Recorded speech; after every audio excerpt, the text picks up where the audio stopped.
नमस्कार. WhatsApp post देवळाबाहेरचा विठ्ठल. लेखक अनामिक. काल सकाळी सहज फेरफटका मारायला खाली उतरलो. एक चक्कर संपूर्ण कॉलनीला मारून सकाळची हसरी आणि प्रसन्न शांतता अनुभवून मध्येच पक्ष्यांची सुरेल किलबिल ऐकून आणि डोंगराच्या आड निवांत निद्रा घेणाऱ्या पण अवनी मातेला आपल्या तेजानं कृतकृत्य करण्यास आतुर असलेल्या सूर्याचं प्रथम दर्शन घेणं हा तसा तर माझा नित्य दिनक्रम. प्रभात ऊर्जेचा हा श्वास संपूर्ण दिवसासाठी मला ड्राईव्ह करणारा एक फॅक्टर आहे आणि हा कार्यक्रम गेली 15 वर्ष अखंड सुरू आहे. आज ही ऊर्जा फेरी सकाळी सुरू झाली. अगदी 1 किलोमीटर वर असलेल्या विठ्ठलाच्या मंदिरापाशी मला थोडीशी गर्दी दिसली म्हणून मीही घुटमळलो. पाहिलं तर 7 वर्षाची एक चिमुरडी आपल्या 1.5 वर्षाच्या भावाला बाजूला घेऊन लता दीदींचं ज्योती कलश छलके हे गाणं गात होती. कपडे बेताचेच, घरची गरिबी प्रचंड असावी, पण सुरांची सरस्वती मात्र तिच्यावर प्रसन्न होती. तिच्या तेजस्वी रूपात आणि प्रतिभासंपन्न गळ्यात लक्ष्मी साक्षात उतरली होती. तिचा तो 1.5 वर्षाचा भाऊसुद्धा त्याच्या वयापेक्षा कितीतरी पटीची स्वभावातील परिपक्वता दाखवत होता. शांतपणे आपल्या बहिणीची प्रतिभा तोही कौतुकानं पाहत होता. मला कळेना किती सुखद अनुभव. माझी सकाळ सार्थकी लागली या आनंदात मी तिथेच रेंगाळू लागलो. एकामागे एक सुरेल गीतांची ती मैफिल मला सोडायचीच नव्हती. मंत्रमुग्ध होऊन मी तिथेच थांबलो. हळूहळू गर्दी ओसरली आणि आता मी एकटाच होतो. काही वेळानं त्या गान सरस्वतीनं गाणं थांबवलं. मला अत्यंत आदरानं नमस्कार करून आपल्या भावाला सोबत घेऊन निघायच्या तयारीत ती उठली खरी आणि मला काहीतरी दिसलं. तिच्या बाजूलाच तिनं एका छोट्याशा पाटीवर काही अक्षरं लिहिली होती. ती पाटी वाचली आणि मी थबकलोच. मला शिकायचं आहे. 2च शब्द, पण माझं कुतूहल शिगेला पोचलं. आस्थेनं तिची चौकशी केल्यावर मला कळलं की तिचं नाव कस्तुरी होतं आणि तिच्या भावाचं प्रसन्न. कस्तुरीचे बाबा संगीत विशारद होते आणि एका अपघातात त्यांना त्यांचे पाय गमवावे लागले होते. तेव्हापासून म्हणजे साधारण 1 वर्षभरापासून ते घरीच असायचे. घरची गरिबी सुरुवातीपासूनच होती, पण बाबांच्या अपघातानं ती दारिद्र्याकडे वळली. आई घरकाम करून काहीतरी मिळवायची आणि जेमतेम खाता येईल इतकंच हे कुटुंब कमवत होतं. संस्काराशिवाय हे दाम्पत्य आपल्या मुलांना अतिरिक्त काहीही देऊ शकत नव्हतं. त्यात कस्तुरीला वर्षभरापूर्वी नाईलाजानं शाळा सोडावी लागली आणि याचं दुःख कस्तुरीच्या बोलण्यातून जाणवत होतं. मला समजलंच नाही. बोलता बोलता 1 तास कसा संपला. काका मला निघायला हवं, आईला मदत करायची आहे असं म्हणून कस्तुरी प्रसन्नला अंगावर घेऊन लगबगीनं निघाली. ती पाटी मात्र माझ्या डोक्यातून काही निघत नव्हती. मला शिकायचं आहे. विचारांच्या चक्रातून मी बाहेर येतच नव्हतो. माझ्या मुलीचे डिमांड्स मला आठवू लागले. अमुक एक प्रकारचीच बॅग हवी म्हणून असलेला तिचा हट्ट आणि तो पुरवण्यासाठी आम्हा उभयतांचा चाललेला आटापिटा सगळं डोळ्यासमोरून हटतच नव्हतं.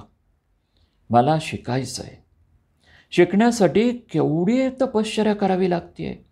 सकाळी उठून आपल्या 1.5 वर्षाच्या भावाला घेऊन गळ्यातल्या सरस्वतीचा आविष्कार इतरांना देऊन त्यात भीक न मागता फक्त एकच अपेक्षा, मला शिकायचं आहे.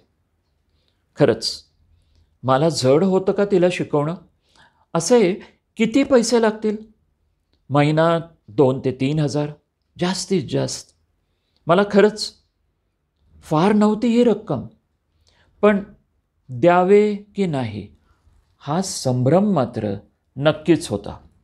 कुटुंबाला घेऊन एकदा हॉटेलिंग करताना अतिशय मामूली वाटणारी रक्कम अचानक मला खूप मोठी वाटायला लागली.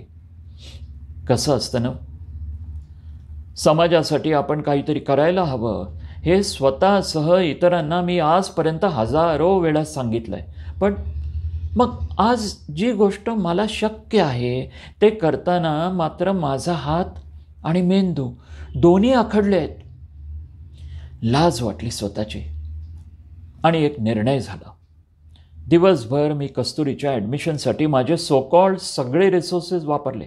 तिच्या वडिलांना भेटलो, कागदपत्र घेतली आणि तिचं ॲडमिशन आमच्या विभागातील एका अत्यंत प्रतिष्ठित अशा शाळेत केलं. कस्तुरी आणि प्रसन्न यांच्या शिक्षणाची जबाबदारी मी घेतली. ती पुढे कितीतरी वर्ष. ते कुटुंब म्हणजे आमचं कधी झालं हे कळलंच नाही. साधारण 8 वर्षांनी कस्तुरीला तिच्या कुटुंबियांसमवेत आपल्या गावी जावं लागलं. ते कायमचंच. हळूहळू संपर्कच तुटला आणि कस्तुरी विस्मृतीत गेली. परवा सहज टी व्ही लावला आणि एका सुरेल आवाजानं अक्षरशः डोळ्यात पाणी आणलं. रियालिटी शोमध्ये एक तरुणी गाऊन झाली होती आणि अंतिम निकाल तिच्या बाजूने लागला. संगीत क्षेत्रातले दिग्गज तिचं कौतुक करताना थकत नव्हते. एका कॉर्पोरेटमध्ये अतिशय मोठ्या हुद्द्यावर काम करत असलेल्या या मुलीला जेव्हा विचारण्यात आलं की या यशाचं श्रेय कोणाला, तर ती लगेच म्हणाली, विठ्ठलाला.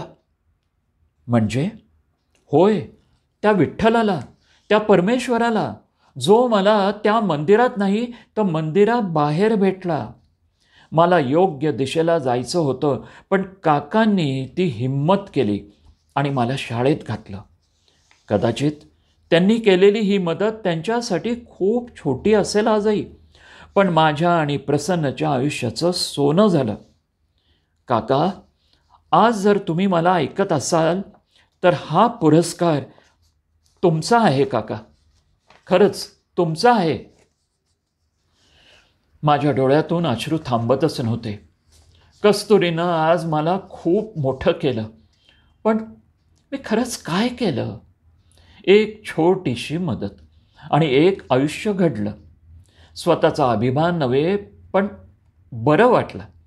एवढं समाधान मी कधीच अनुभवलं नव्हतं. हे मला आयुष्यभर पुरणार होतं.